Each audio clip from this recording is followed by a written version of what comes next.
Hello, my friends. This is Chad Daybell, writing to you from my cell in Idaho's maximum security institution.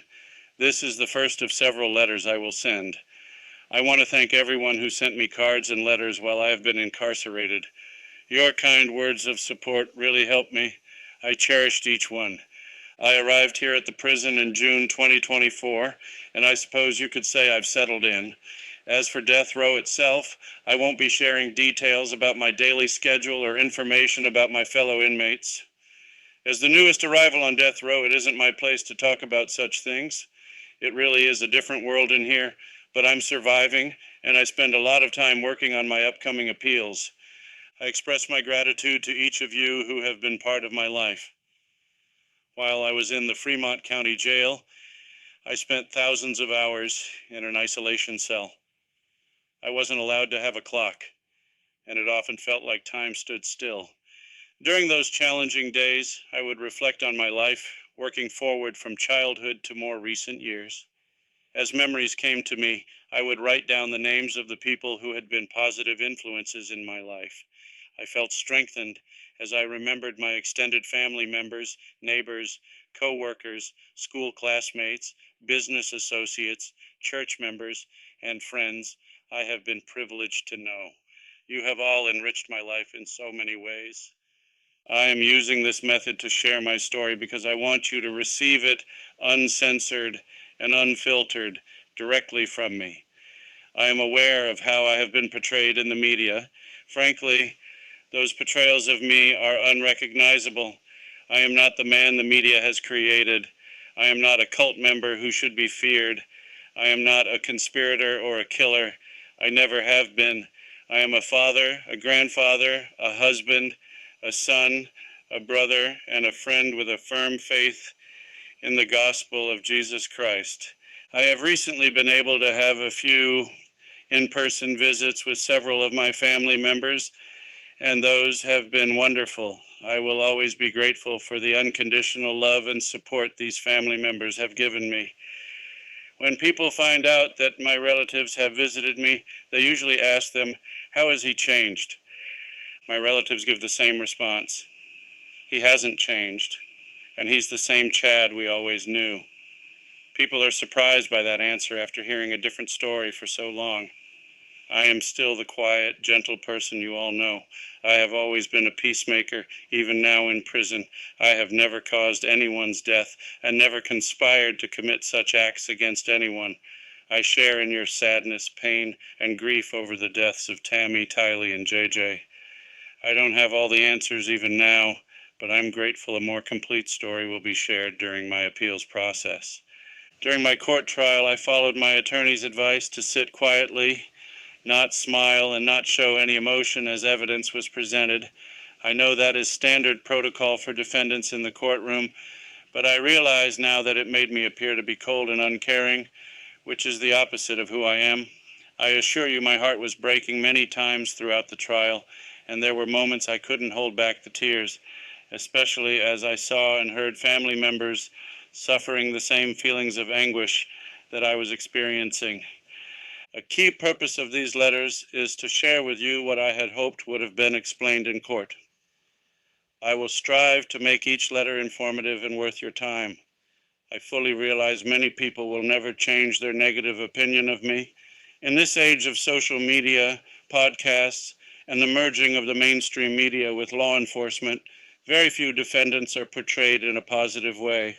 All I can hope for is that these letters can begin to generate feelings of healing, reconciliation, and understanding.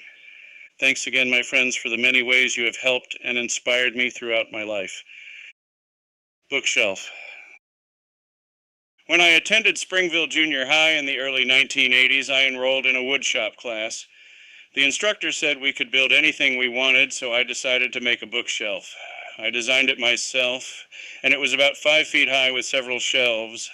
I was pleased with how it turned out, and over the past 4 decades, that sturdy bookshelf has become our family's most enduring piece of furniture.